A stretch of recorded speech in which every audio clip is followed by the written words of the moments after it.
bienvenida a esto que es el coloquio de orientación matemática. Este coloquio lo organizamos algunos profesores de este departamento de matemáticas, particularmente profesores de asignaturas que han estado organizando estos coloquios. Y la idea es que poderles dar un panorama para que puedan decidir ustedes qué materias educativas llevar, ¿no? Debido a que la carrera de matemáticas consta con casi el 50% o el 50% de operativas. Entonces la idea es poderles ofrecer un panorama un poco más amplio para que puedan ustedes decidir pertinentemente qué materias quieren llevar, ¿no? Esa ha sido la idea a través del tiempo de haber hecho o organizado estos coloquios, y pues esperemos que se sigan organizando y que sigan participando.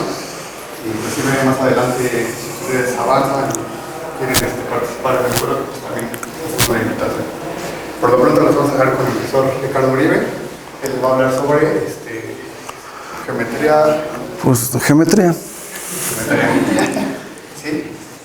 Muchas gracias por participar. Bueno, en el título, pues, si leyeron, voy a hablar de geometría de curvas sobre la esfera, pero antes de hablar de curvas sobre la esfera, voy a considerar curvas en el plano para darnos una idea del tipo de cosas que hago en la esfera. Entonces, ¿en qué semestre están la mayoría? Son primer semestre, algo así. Entonces, bueno, ya saben que es una derivada. Entonces, voy a considerar una curva, por ejemplo, de R o bien de un intervalo A, B, cualquiera de los dos. R2, que es el plano euclidiano. Y dada una curva, o por ejemplo, si tenemos aquí esta, que sería como una parábola, en este caso tendríamos algo del tipo T es enviado a T con un medio de A T cuadrada, por ejemplo, algo así, sería, donde A es un coeficiente que si varía ese coeficiente va a variar un poquito la forma de esta parábola. Pues bueno, cada curva, en cada punto, si una curva es lisa y la aplicación es diferenciable, en cada punto tiene un círculo que se pega mucho a ella. Digamos que si ustedes miran, aquí hay muchos círculos tangentes. Unos de los que dibujé están del lado derecho, otros están del lado izquierdo. Fíjense que cuando hago el radio más y más grande, puedo llegar hasta el límite en que se vuelve la recta tangente también. Y por otro lado, pero sigue estando del lado derecho. Entonces, todavía hay un círculo más grande, ya que paso del otro lado con respecto a la recta, pero todavía puedo seguir del mismo lado con respecto a la parábola, con círculos enormes.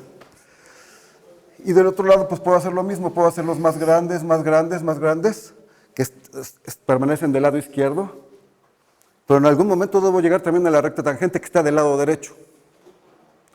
Entonces, hay un momento, hay un círculo que no está ni del lado derecho ni del lado izquierdo, que atraviesa la curva, que es tangente a la curva, pero al mismo tiempo la atraviesa. Como por ejemplo, creo que conocen ejemplos de algo de eso. Una parábola es tangente, pero no atraviesa, pero también tienen la cúbica, que es tangente al eje X, y la atraviesa. De hecho, la cúbica se pega más al eje X que la parábola. Y una manera de ver que se pega más es como ver que aquí tienen un cero de multiplicidad 2 y aquí tendrían un cero de multiplicidad 3.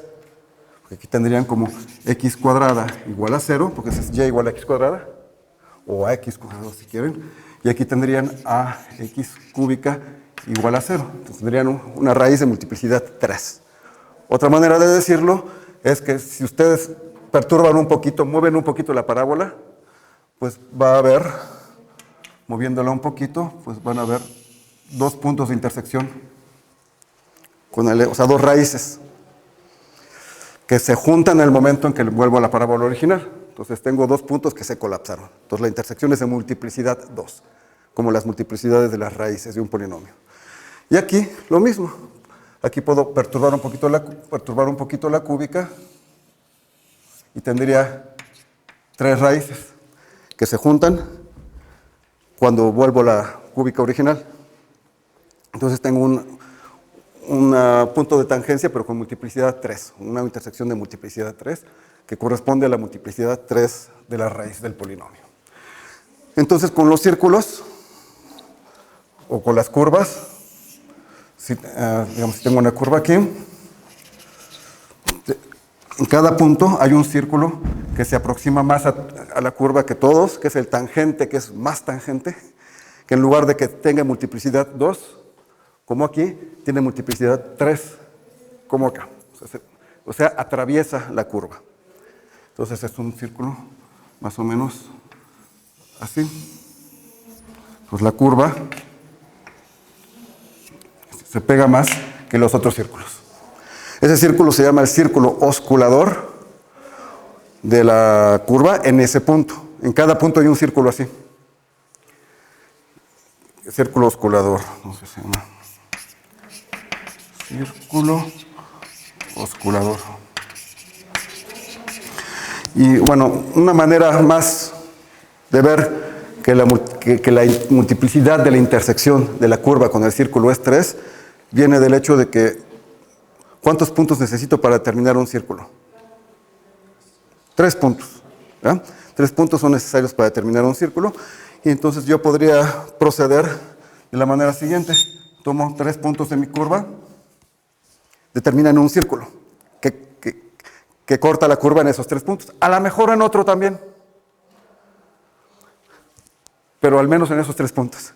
Cuando esos puntos se acercan más y más y más y más, cada vez, aunque en el proceso de acercarlos, siempre tengo un círculo para esos 3 puntos. Entonces siempre tengo un círculo que va cortando la curva en esos 3 puntos y posiblemente en otros, pero al menos en esos 3 puntos. En el límite, cuando los 3 puntos convergen al punto que me interesa, sigo teniendo un círculo. Y todo el tiempo la intersección es 3, nada más que esos 3 se colapsan. Entonces otra manera de construirlo es con este proceso de límite y viene del hecho de que 3 puntos determinan un círculo. Por eso la multiplicidad es 3. Bueno, entonces cada punto tiene un círculo osculador. El radio, el centro del círculo osculador se llama centro de curvatura de la curva en ese punto. Se llama centro de curvatura.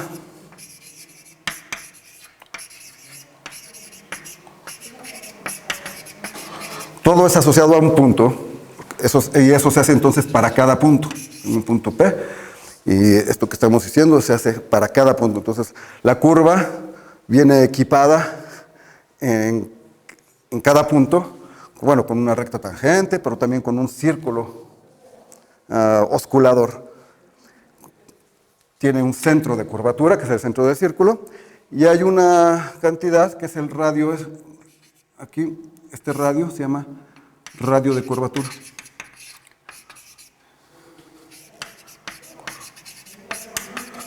Radio de curvatura. Y hay una cantidad que se llama la curvatura de la curva, que es simplemente el inverso del radio de curvatura.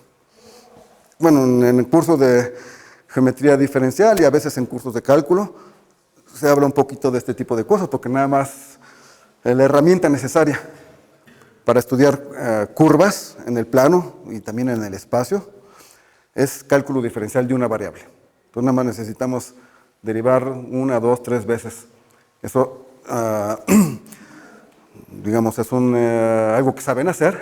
Entonces, como herramientas para estudiar curvas, pues las tienen. Ahora hay que hacer un poco más de reflexión, aquí usar algunas propiedades. Entonces, bueno, radio de curvatura y K igual a 1 entre R, curvatura. Bueno, son algunos elementos de curvas en el plano. Hay fórmulas y maneras de calcular la curvatura, que, bueno, voy a mencionarlo rápidamente. Ustedes pueden parametrizar Aquí estoy parametrizando una parábola. Pero el parámetro no corresponde a la longitud de la parábola.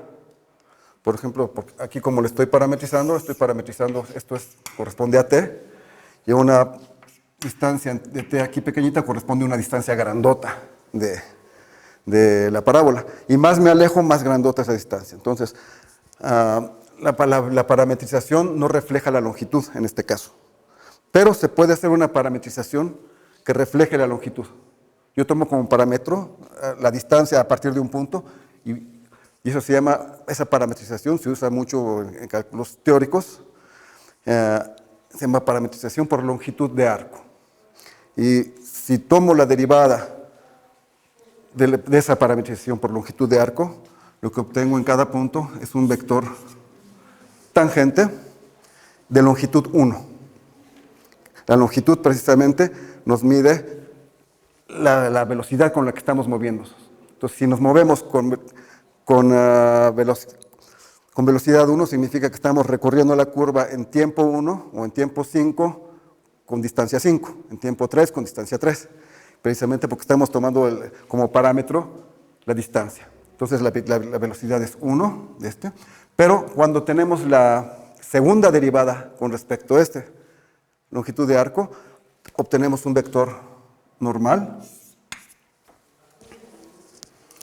cuya longitud es precisamente la curvatura. Entonces es una manera de ligar estos cálculos con esta definición puramente geométrica. Entonces, bueno, uno puede estar jugando con uno, con otro, pero aquí es puramente cálculo diferencial.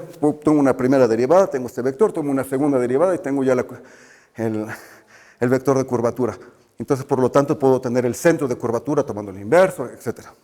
Entonces, bueno, cálculo 1 para esto, ¿no? Bueno, ¿qué más?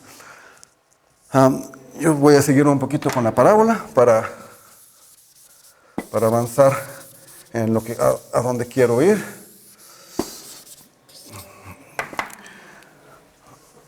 De las cosas que quiero mencionar es cómo se comporta una curva cuando considero sus equidistantes. Tomar equidistantes es que en cada punto voy a considerar una curva, una dirección normal, porque hay dos direcciones normales, ¿verdad? Entonces, elegir una de las dos de manera continua en la curva significa coorientar la curva. Eso significa coorientar la curva. Entonces, una curva coorientada significa que elegimos una de las dos normales de manera continua. Entonces, elegimos las normales.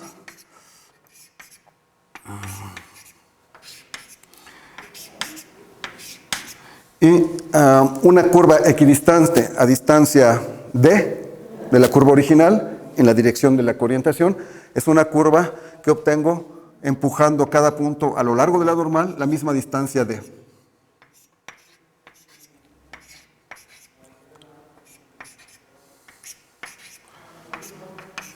Lo hago a lo largo de las normales y obtengo una nueva curva, que es la curva equidistante a distancia d.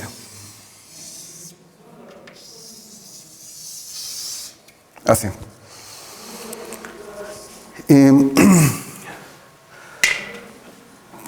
Puedo continuar empujando. Y empiezan a haber fenómenos, digamos, cosas que podría uno no esperarse. Tienen que ver con el hecho de que, veámoslo así, voy a tomar la equidistante aquí. Fíjense, van siguiendo este punto, con la normal. Fíjense que aquí el extremo se mueve y en algún momento comienza a regresar. Así.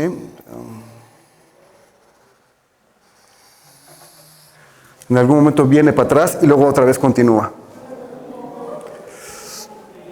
Bueno, ese fenómeno viene del hecho de que, bueno, uno puede hacer como ejercicio, tomar una parábola y hacerlo muy cuidadosamente, No hay que hacer cálculos, simplemente tomar normales y hacer muy cuidadosamente el dibujo. Uno ve que en algún momento uno tiene algo así. Tomo la equidistante de esta, así.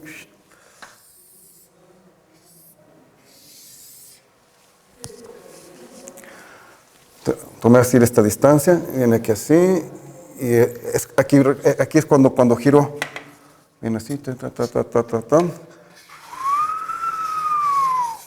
así.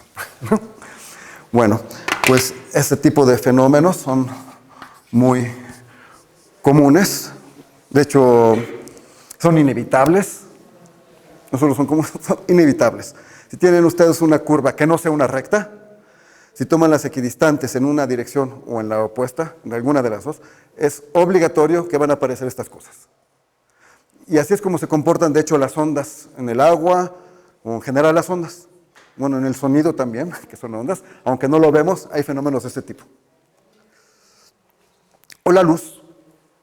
Esto es, digamos, una motivación para esto es el estudio de la óptica geométrica. Entonces, la luz también se comporta así. Y bueno, podemos seguir a esta curva, seguir tomando equidistantes. Seguir tomando equidistantes. Y hacerle, bueno, poniendo que está bien hecho mi dibujo. Y hacer así, etcétera. Y hay una cosa interesante. También es un hecho, estos hechos que estoy contando no son nada nuevos, eran conocidos en la época de Descartes, no por Descartes, sino por alguien que se llamaba Huygens, que era un gran científico, y que aunque todavía no se había inventado el cálculo diferencial, digamos que era suficientemente brillante para hacer este tipo de reflexiones y encontrar un montón de resultados que ahora con cálculos diferenciales son bien fáciles, pero antes él ya los había descubierto en la práctica con ondas y también haciendo geometría de este tipo. Bueno, entonces tenemos esto. Yo lo que voy a hacer es seguir estos puntos que se llaman cuspidales de las equidistantes o de los frentes de onda que se está propagando. Estos puntos me están dibujando una curva. Bueno, si mi curva estuviera bien dibujada, que bueno, estoy haciendo a mano, sería una cosa de este estilo. También con un punto cuspidal. Bueno, resulta dos cosas. La primera es que los puntos de esta curva, si trazo esta tangente que así, los puntos de esta curva satisfacen la propiedad siguiente. Cualquier punto que yo tome aquí, si tomo su tangente, llego aquí de manera perpendicular. Y no solo eso, digamos, si mi dibujo estuviera bien hecho, este punto es el centro de curvatura de la curva original en este punto. Este punto esta curva se llama, tiene dos nombres, lo voy a escribir para poner el lenguaje. Esta curva se llama evoluta o cáustica. Cáustica. Entonces, la construí ahora siguiendo los puntos cuspidales de las equidistantes, de los frentes de onda. Y tracé entonces esa curva que dibujan esos puntos cuspidales. Y ahora lo que digo es que si tomo cualquier punto de esa curva, de esa cáustica evoluta, primero es que si trazo la tangente a la evoluta, llego a un punto de la parábola original, que esto lo que estoy diciendo no es para parábola, es para cualquier curva. Y llego de manera perpendicular. Por otro lado, el centro de curvatura de la parábola original en este punto es precisamente el punto de la cáustica, de la evoluta. En otras palabras, si considero una normal a mi parábola en un punto y considerar el centro de curvatura, ese punto es precisamente un punto de la cáustica. En otras palabras, la cáustica o la evoluta consiste también de los centros de curvatura de la curva original, de los centros de los círculos osculadores. O sea, otra manera de ver la cáustica. Entonces, la cáustica consiste de los centros de curvatura de la curva original. Y no solo eso. Si tomo la curva original y me paso a una equidistante, lo que sucede es que la nueva curva equidistante tiene las mismas rectas normales. Y entonces, aquí, si mi dibujo estuviera bien hecho, ¿recuerdo? Aquí lo que tendría yo es... Dije, si llego aquí, llego a la curva original, llego de manera perpendicular. Pero sigo llegando de manera perpendicular a cualquier otra curva de las equidistantes. También a esta. Y eso quiere decir que este punto no solo es centro de curvatura de esta curva en este punto, sino es centro de curvatura del equidistante en este punto. De cada equidistante. Entonces, esta cáustica, esta evoluta, es evoluta de la curva original, pero también de todas las equidistantes. Todas las equidistantes tienen la misma evoluta, el mismo sistema de rectas normales. Porque esta recta que es normal a esta sigue siendo normal a las siguientes, porque así la fui construyendo. Entonces, el conjunto de centros de curvatura, que es la cáustica, es el mismo para todas esas curvas equidistantes. Es una propiedad interesante. Y no solo eso, bueno, cuando se considera el conjunto de las rectas perpendiculares a alguna de las curvas, cualquiera de las equidistantes, el conjunto de normales a esa curva en cada punto es tangente a la evoluta, o la cáustica. Por eso la cáustica se dice que es la envolvente. ¿Envolvente se dice o evolvente? Envolvente del conjunto de rectas normales. Entonces hay varias definiciones de la cáustica, como envolvente del conjunto de rectas normales, como el conjunto de centros de curvatura, o como el conjunto de puntos dibujado por los puntos cuspidales de los frentes de onda, de las equidistantes. Bueno, entonces eso les da ya una idea del tipo de cosas que se pueden ver estudiando una curva plana. Y este tipo de cosas, como esta cáustica, aparecen en óptica geométrica. Desgraciadamente no traje, bueno, a lo mejor sí. Déjenme ver. Sí, les voy a mostrar alguna foto, pero van a tener que pasar la tableta. De situaciones, pero yo estoy seguro que las han visto. Esas situaciones donde hay curvas, donde se ilumina más una pared o el espacio.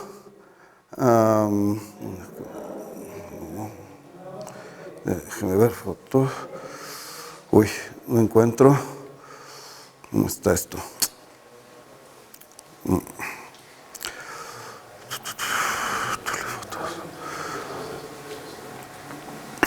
A ver, déjenme. Tengo unas fotos por ahí. No sé qué pasó aquí, pero no encuentro.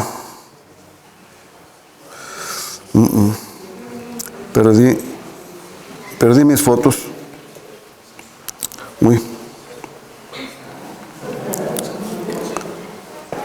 Bueno. No, perdí mis fotos. Pero bueno, ejercicio. Pongan una copa, es importante para ver mejor ese tipo de efectos, con algo de vino o con algún líquido que haya más difracción, perdón, refracción, perdón. Y pues van a observar en muchos casos que en la mesa se ven cosas de este tipo, cúspides. Si empiezan a mover un poco el vaso, van a ver que esa cúspide no se destruye, nada más se mueve un poquito. Y puede haber varias, hay varias fuentes de luz. Eso nada más hay que estar un poquito más atento y uno ve que aparece por todos lados. Miren, ahí está un ejemplo, ya Efraín se puso a buscar. Ese tipo de objetos aparecen, se parece mucho a esto, nada más que está volteado. Es un tipo de... Eso es común, es muy estable, es algo inevitable también. Así como es inevitable que los frentes de onda, que las equidistantes obtengan, se llaman singularidades, puntos cuspidales, es inevitable. También es inevitable que aparezcan ese tipo de cúspides en la cáustica, en la evoluta. De hecho, si ustedes observan aquí, el momento en que nacen los dos puntos cuspidales, porque no había nada y de pronto hay dos puntos cuspidales de la equidistante, es precisamente en el punto cuspidal de la cáustica. Entonces, si hay nacimiento de puntos cuspidales de los frentes de onda, el momento de nacimiento es precisamente el momento de una cúspide de la evoluta. Entonces, y son puntos del mismo tipo. Este tipo de singularidad, este tipo de punto, geométricamente y diferenciablemente, son, vamos a decir, equivalentes. Y se llaman, un tipo de punto así le llaman a veces parábola semicúbica o cúspide semicúbico, porque localmente uno puede escoger un sistema de coordenadas en el que se escriba como x cuadrada igual a y cúbica. Entonces, bueno, son ese tipo de puntos, x cuadrada igual a y cúbica. Entonces, algo de ese tipo. Y bueno, aparece en la naturaleza, como ven. Y no solo en óptica, en muchas situaciones aparece ese tipo de puntos. Y bueno, por el momento yo creo que para la geometría de curvas en el plano ya di alguna información. No me queda mucho tiempo. Entonces vamos a pasar ahora sí a la geometría de curvas. Algo de geometría de curvas, porque no es la geometría, pero un poco de geometría de curvas en la esfera. Entonces, en la esfera tenemos algo similar. Yo comienzo con una curva en la esfera. Puedo tener una curva sobre la esfera. Y de la misma manera puedo considerar sus curvas equidistantes. Pero aquí, para considerar las curvas equidistantes, hay que definir cómo nos desplazamos. ¿Qué significa la distancia? ¿De dónde se mide la distancia? Aquí era considerar las rectas normales y empujo la misma distancia a lo largo de cada normal. En esta situación, tengo que comenzar también con una curva coorientada para decidir de qué lado empujamos. Entonces, pues por ejemplo, podríamos escoger de este lado. Y en cada punto vamos a escoger lo que llaman un gran círculo. O sea, un círculo que contiene el centro de la esfera. De hecho, esos círculos son las geodésicas de la esfera. Es decir, si tengo un punto en la esfera y tengo otro punto, y quiero tomar la distancia más corta viajando sobre la esfera, tengo que ir por uno de esos círculos. No hay otro. Entonces, esos círculos son los que minimizan distancia. Entonces, por eso se llaman geodésicas. Entonces, tomamos el gran círculo.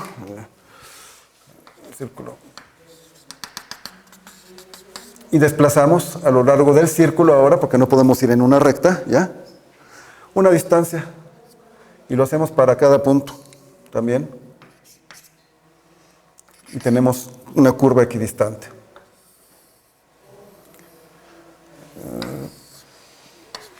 Y pues bueno, en algún momento va a haber a lo mejor singularidades del tipo descrito anteriormente. A lo mejor hay una cosa así ya, así, ¡pum! Va a haber una curva con propiedades similares a eso que apareció ya.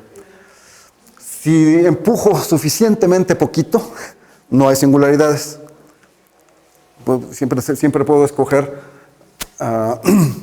una distancia chiquititita para que no haya singularidades, pero si sigo empujando, seguro otra vez aparecen las singularidades. Ahora, aquí en la esfera tengo en cada punto también un círculo que se pega más a la curva.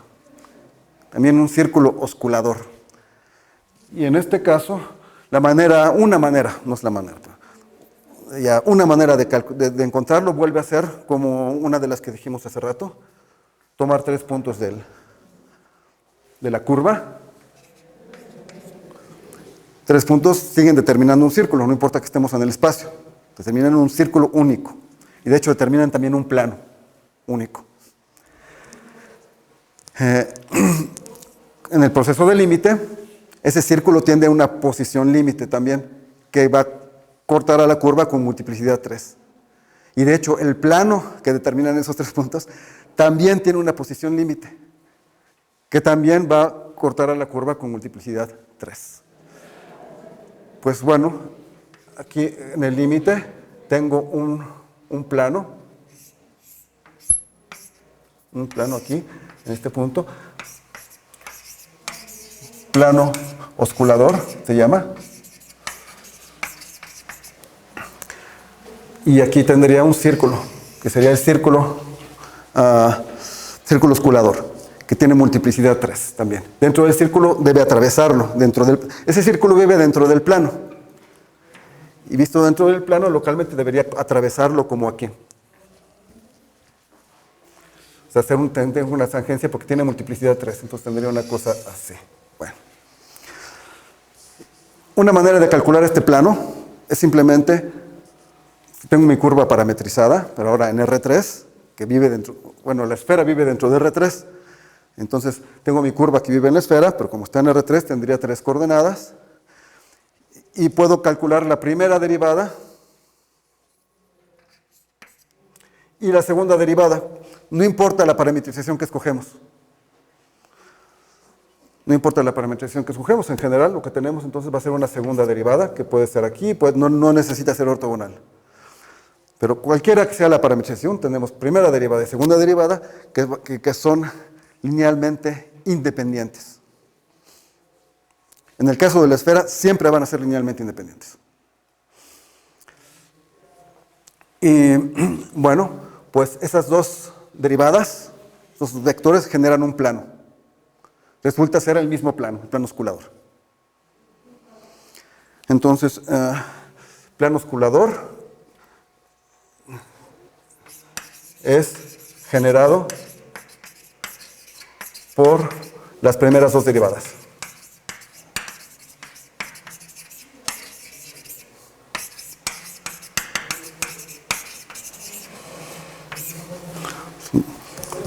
Entonces, bueno, para cada punto puedo considerar las primeras dos derivadas, encuentro un plano, ese plano corta la esfera en un círculo, que es precisamente el círculo osculador. Y entonces tengo aquí un círculo sobre la esfera y tengo el centro del círculo ya no vive en la esfera. Ese es un... ¿No son geodésicas los círculos que tomamos como círculos circulares? No, los que son geodésicas son los círculos que tomamos para irnos en la normal, para empujar. Esos son los grandes círculos. Pero el círculo osculador es un círculo que se pega mucho a la curva. Por ejemplo, si tienen una curva así, el círculo osculador de esta curva, en un punto así, va a estar muy pegado a la curva, va a ser un círculo chiquito. Que mide qué tanto se curva la curva, qué tanto se desvía de ser una geodésica. de ser un gran círculo. Localmente, de ser. Entonces, si tengo el círculo osculador, ese círculo es la intersección del plano osculador. Bueno, el círculo osculador, entonces, el círculo osculador es la intersección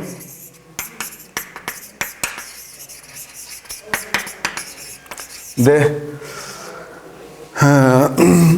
el plano osculador, del plano osculador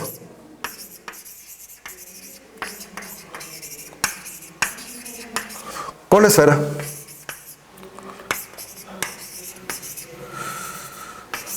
Con la esfera. Y ahora, ese círculo que está en la esfera tiene un centro, pero el centro no está en la esfera. ¿Ya? El centro no está en la esfera. Pero bueno, si dibujo, tengo esto, tengo el círculo aquí, su centro está por acá, pero si dibujo una recta que va del centro de la esfera al centro del círculo, obtengo un punto sobre la esfera, que sería como el centro del círculo esférico del círculo oscurador. Sería como su centro de curvatura, pero sobre la esfera, vamos a decirlo así. Bueno, pues el fenómeno que acabamos de ver aquí, lo podemos repetir sobre la esfera. Entonces, de la misma manera en que van a aparecer aquí, cuando tomo las equidistantes, de la misma manera en que van a aparecer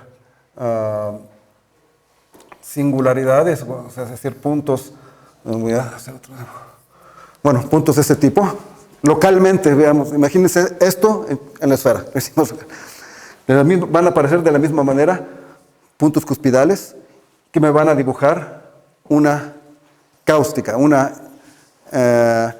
evoluta. Pues exactamente el mismo fenómeno va a ocurrir aquí. Cuando considero las equidistantes a lo largo de los grandes círculos, aparecen singularidades. Esas singularidades me dibujan una curva de puntos que sería una evoluta, pero en la esfera, o cáustica dentro de la esfera. Y esa cáustica consiste de estos centros de curvatura esférica. O sea, todo se repite, pero en la esfera. Y el hecho de que todo esto se repita no es un milagro, no es magia, no es casualidad. Digamos como que hay una teoría, no como que, hay una teoría que subyacente, que gobierna estos fenómenos en la esfera, o en el plano euclidiano, o de hecho en el espacio también. Esos fenómenos se repiten. O en la atmósfera, los rayos luminosos, los podemos ver como geodésicas, y todos esos fenómenos tienen cosas en común, como estas, y tienen una explicación en común. Bueno, ya para más tarde uno puede ver dónde está esa teoría, que tiene que ver con la geometría diferencial, pero bueno, hay algo que se llama geometría de contacto y geometría simpléctica, pero esto ya es por mucho más tarde. Pero no necesitamos, como Huygens no necesitó, para entender estos fenómenos, en la época de Descartes, no necesitó la geometría simpléctica ni la geometría de contacto para observar, describir correctamente todos estos fenómenos. Entonces, por ahorita lo único que no hemos necesitado, o prácticamente, es cálculo diferencial de una variable. Porque una curva se parametriza con una variable, es de dimensión 1. Bueno, entonces tenemos esta propiedad, y déjenme ver cuánto tiempo me queda, porque ¿qué tal? Me queda un poquito tiempo. Entonces, todos los fenómenos anteriores se repiten.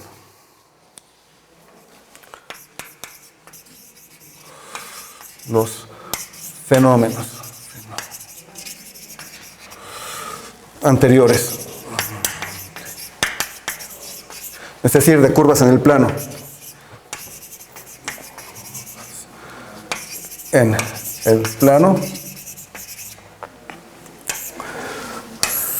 se repiten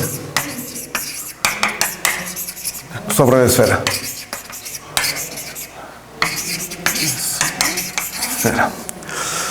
Bueno, entonces nada más voy a mencionar un teorema sobre curvas sobre una esfera, que es el siguiente.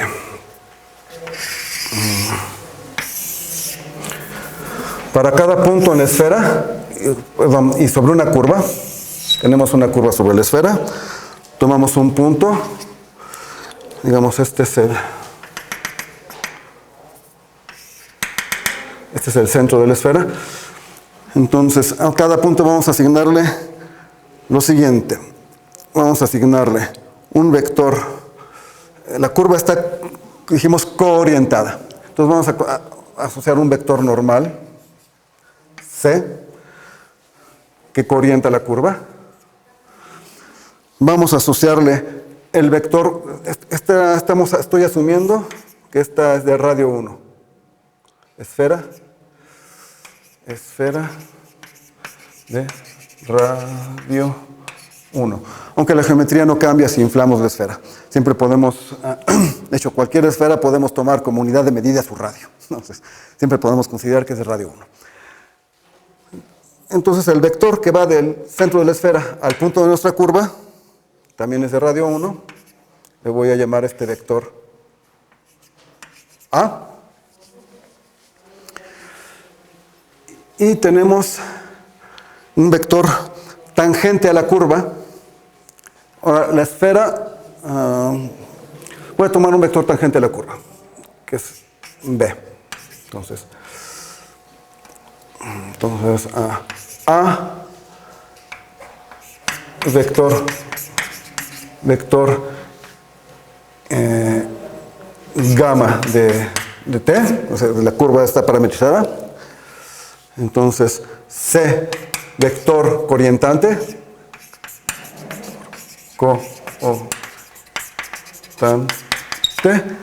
y B vector tangente.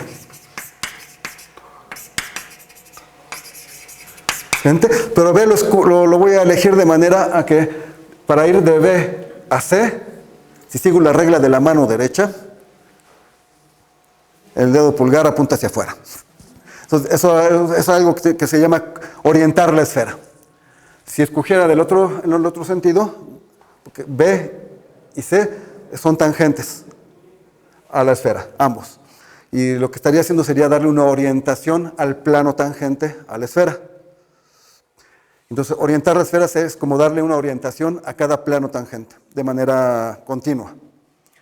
Y si tengo una base, o bien es derecha, o bien es izquierda. O le llaman positiva o negativa. Entonces, escogemos una orientación, por ejemplo, la estándar, y así es que escojo B. De manera que para ir de B a C, el resultado con la mano derecha es tener A. Bueno, esos tres vectores los voy a ver en el origen, no los puedo trasladar al origen. Entonces tengo un marco de tres vectores perpendiculares unitarios.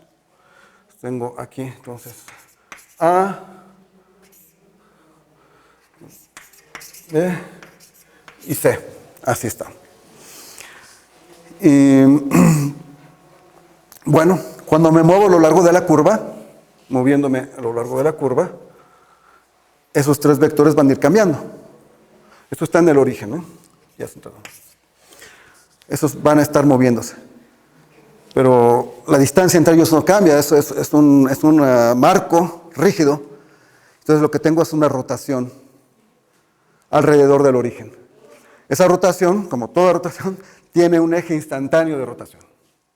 Entonces hay un eje instantáneo de rotación, y ese eje instantáneo de rotación vive en el plano normal a la curva, es decir, el plano normal, que es el plano generado por A y por C, porque B es tangente a la curva. Entonces, eso vive en el plano AC. Tengo un eje de rotación que vive aquí, en AC. Es el eje instantáneo de rotación. Entonces, cuando veo ese cuerpo rígido rotar, uno puede calcular la velocidad de rotación, que se llama velocidad angular. Veo cómo cambia el ángulo con respecto al tiempo. Entonces, tengo una velocidad omega 1, velocidad angular,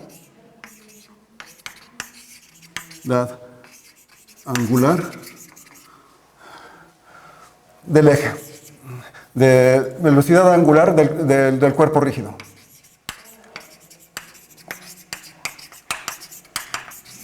O sea, del marco. Esa velocidad angular pues, va a ser mayor si me muevo más rápido en la curva. Depende de la parametrización. Si voy muy lento en la curva, pues en nuestro marco va a moverse también despacito. Si me voy muy rápido en la curva, el marco se mueve rápido. Entonces, esta velocidad depende de la parametrización. Por otro lado, como les mostré aquí, como les dije, no les he demostrado, pero no es con cálculo diferencial 1 se puede mostrar, que si estoy aquí tengo los vectores C y A, aquí vive el eje de rotación,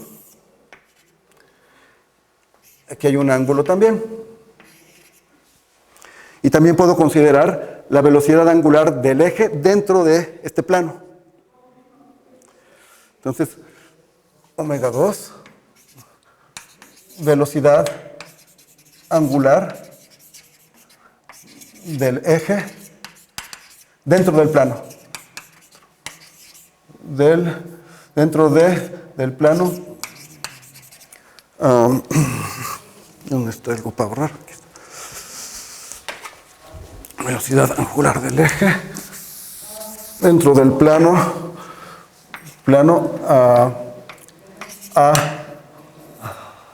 AC, dentro del plano determinado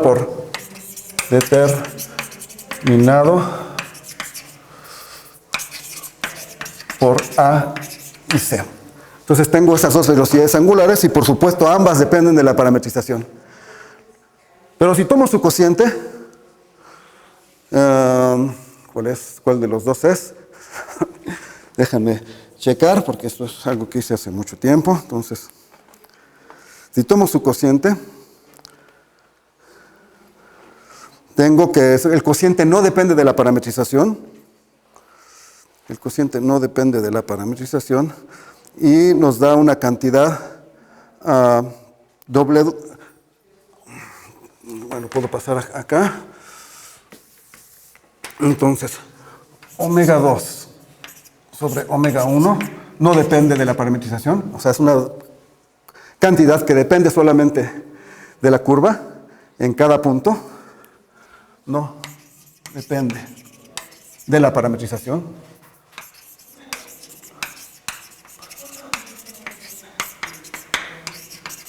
Parametrización y es igual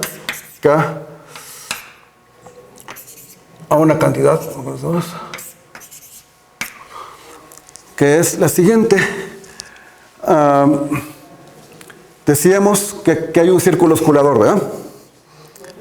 El radio del círculo osculador, este círculo, es se llama radio de curvatura y el inverso se llama curvatura.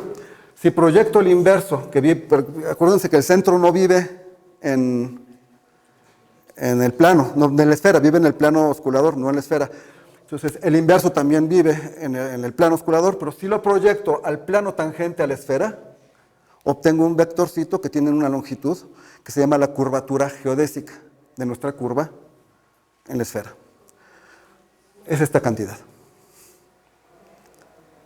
O sea, es un teorema, es que el cociente de las dos velocidades angulares es igual a la curvatura geodésica de la curva en el punto considerado.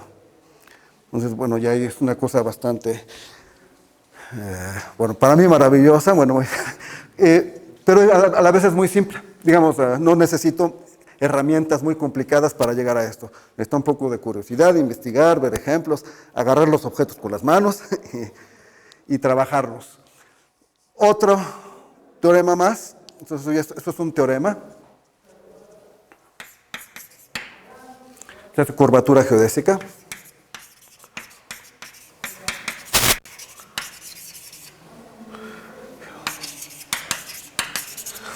Y un teorema más es que el eje de rotación del que estábamos hablando, pues si lo pongo en el origen, es una recta que se está moviendo, fijada en el origen. Esa recta va a cortar la esfera en dos puntos opuestos. Y cuando se va moviendo me va dibujando una curva en esos puntos, con esos puntos opuestos. Bueno, dos curvas. Bueno, teorema. Esas curvas que dibuja el eje de rotación instantáneo sobre la esfera son precisamente la evoluta y su antípoda. Entonces, hay una cosa ahí parece milagrosa, y también cálculo diferencial. Entonces hay que saber cálculo diferencial de una variable muy bien. Uno ya puede hacer, esto es nuevo. Bueno, nuevo quiere decir esto y ese teorema de que el eje de rotación coincide con la evoluta, con la cáustica, es algo que tiene menos de 20 años. Es algo muy reciente y se pueden seguir haciendo cosas. Lo que pasa, pues, necesita nada más un poco de curiosidad y un poco de geometría de círculos, de rectas, de planos. Muchas de las cosas que se ven en lo que se llama geometría moderna también son muy útiles, al menos para mi investigación. Entonces ya me dijeron que le parara y yo creo que ya enuncié algunas cosas que... Que faltaban 5, que si querías utilizarlos a alguna pregunta a veces. Bueno, ahí hay unos ejemplos de curvas, porque sobre la esfera, porque eso lo aplico para estudiar también curvas en el espacio, estudio de curvas sobre la esfera. Pero bueno, hace un año hablé un poco de eso, entonces hay un video que hizo Efraín sobre curvas en el espacio, pero aplicando un poco lo que expliqué hoy. Ahora me concentré sobre la esfera, la vez pasada me concentré sobre curvas en el espacio, aunque hablé de la geometría de curvas en la esfera. Y una cosa más, o tipo de cosa más que puede hacer uno, es no solo considerar una curva inicial y sus equidistantes, sino ver qué pasa con estos objetos, con la cáustica, o sea, su evoluta, y otras propiedades de la curva, cuando la curva inicial yo la empiezo a mover. Porque a veces uno, en muchas situaciones, estudia una curva en física, por ejemplo, que está cambiando con el tiempo. No por medio de sus equidistantes, sino está cambiando por alguna otra razón. Y me interesaría saber cómo cambian sus propiedades, sus objetos, su cáustica, cómo cambian algunas cosas que estoy estudiando al momento de mover la curva. Entonces, bueno, ya no había tanto tiempo para hablar, pero bueno, hay algunos estudios ahí, el dibujo de abajo, a la izquierda, es de cómo cambian algunos objetos cuando mi curva inicial varía en el tiempo. Y bueno, entonces, si tienen preguntas, son bienvenidas. ¿Cómo podemos ver la evoluta en la esfera? O sea, así como una proyección en el plano con la luz, ¿cómo podríamos verla en el... Bueno, en R3. Porque esa evoluta que está sobre la esfera está en R3. Está en R3, pero digamos, es como si en la esfera, imagínate que la esfera está hecha de un material como las fibras ópticas. Digamos que uno podría restringir o hacer óptica sobre la esfera.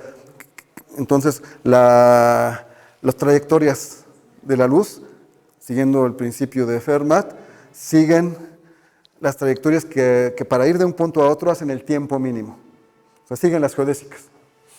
Y entonces, si hiciéramos óptica en la esfera, tomáramos un punto que fuera una fuente de luz, cada uno de los rayos iría siguiendo un gran círculo, una geodésica.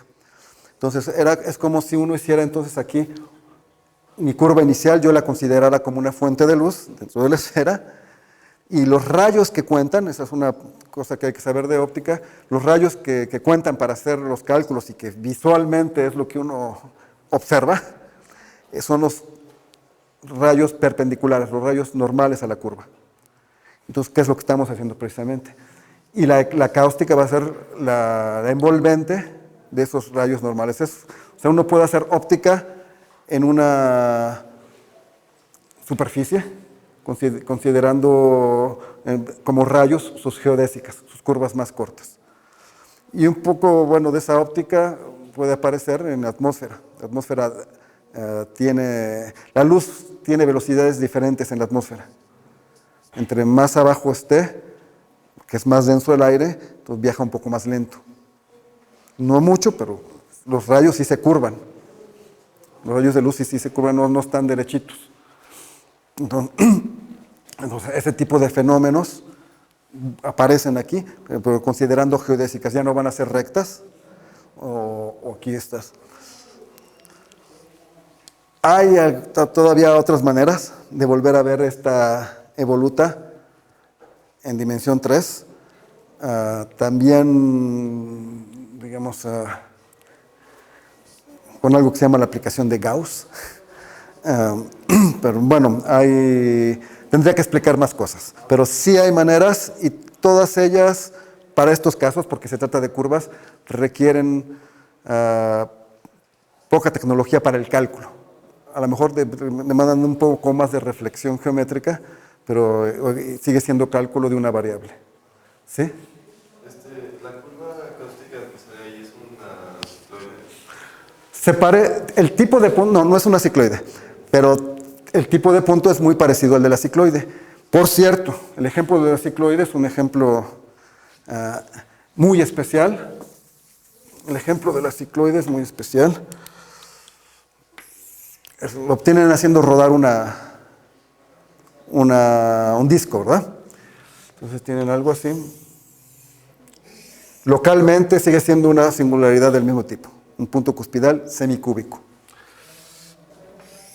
Bueno, puedo hacer lo mismo, calcular las equidistantes y la cáustica de esta cicloide. La respuesta es que la cáustica de la cicloide es una cicloide idéntica.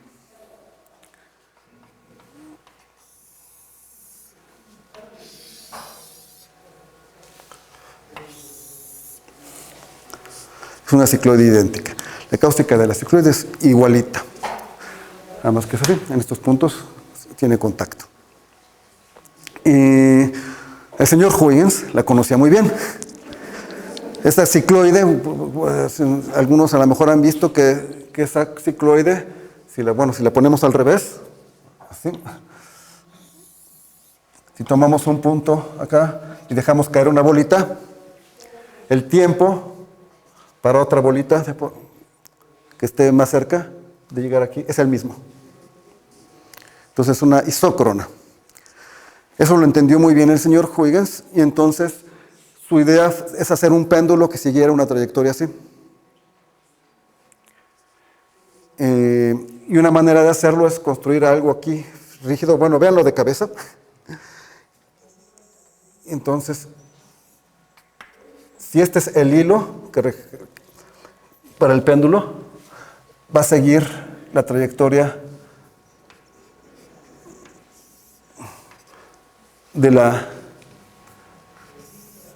cicloide. Y si sigue la trayectoria de la cicloide, va a ser isócrona. Entonces es una manera de hacer un reloj. Aunque, claro, hay fricción y eso, pero digamos es una muy buena aproximación para hacer un reloj. Y bueno, para los navegantes y para muchas situaciones era importante tener una manera de medir el tiempo suficientemente bien. Entonces, aparte de la ingeniería que requiere, ya esta observación de Huygens, como les decía, conocía muy bien todas estas cosas, le permitió inventar un péndulo que a periodos fijos, independientemente de que la longitud fuera cada vez más pequeñita, porque es isócrona. Bueno, ¿otra pregunta? ¿Ya?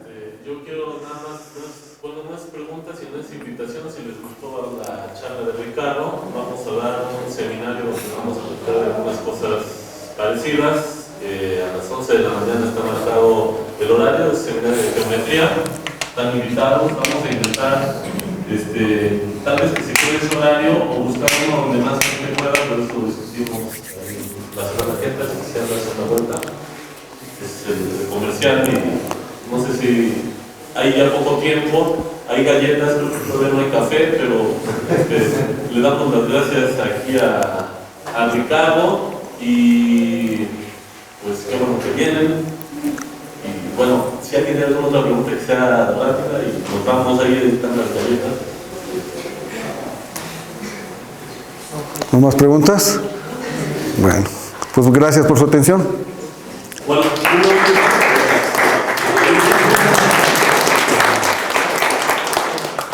una pregunta, así brevemente, ¿les dirías, los invitarías a estudiar estos tipos de materias, de geometría? ¿Qué les dirías así como brevemente de por qué para ti es bonito haberte encaminado en este rumbo? Pues por un lado porque las cosas se ven. Digamos, que todo lo que de lo que hablé lo puedo dibujar y ya en más dimensiones, 3 dimensiones también lo puedo dibujar, puedo verlo, tiene sentido físico, en términos de óptica, por ejemplo, pero también en otros aspectos de mecánica. Y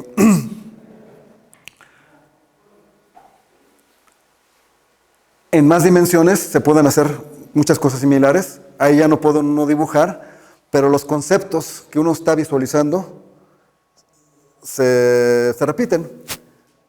No hay que hacer más cálculos. Nada más hay más dimensiones, pero muchas cosas, muchos conceptos de la geometría diferencial, pero igual de la geometría euclidiana o de la geometría que se ve en el curso de geometría moderna, los ven en el plano, pero los enunciados, casi todos, se repiten en el espacio de dimensión 3 y casi todos se repiten en el espacio de cualquier dimensión. Entonces, manejando y conociendo bien las cosas elementales en el plano y a veces en el espacio, uno ya tiene lo suficiente para entender qué está pasando en más dimensiones. Y para hacer cálculos y para entender conceptualmente. La geometría se vuelve algo más conceptual, en la que se puede calcular, pero es importante comprender cosas como las que explicamos ahora, en que hice casi muy pocos cálculos, pero espero haber ilustrado de que hay objetos visibles, entendibles, asociados a cada curva, en cada punto, y bueno, que hay fenómenos de la naturaleza y de la geometría que se pueden estudiar y comprender en el plano, digamos, sin tanta dificultad. Y bueno, pues en muchos aspectos todo eso se repite en más dimensiones, entonces es una de las cosas que me gusta, que entendiendo esto estoy haciendo cosas en más dimensiones y muchas cosas del mismo estilo y otras cosas pues nuevas, ¿no? Entonces, pues sí, para mí el placer, uno de los placeres es eso, la visualización y la concreción también. Que digamos que a veces uno está haciendo teoremas, pero que, bueno, ¿qué hago con él, no? Y aquí, algo que me gusta es que se puede ver, pero se aplica a cosas concretas, ¿no? También. Entonces es un juego entre lo concreto, lo abstracto y lo visual. Entonces por eso es una de las razones por las que a mí me gusta mucho. Pero es personal, ¿no? El gusto. ¿Más preguntas? ¿No? ¿Ya? ¿Se acabó? Bueno, gracias a ustedes. Bueno, pues hay un receso de 5 minutos porque ya sigue la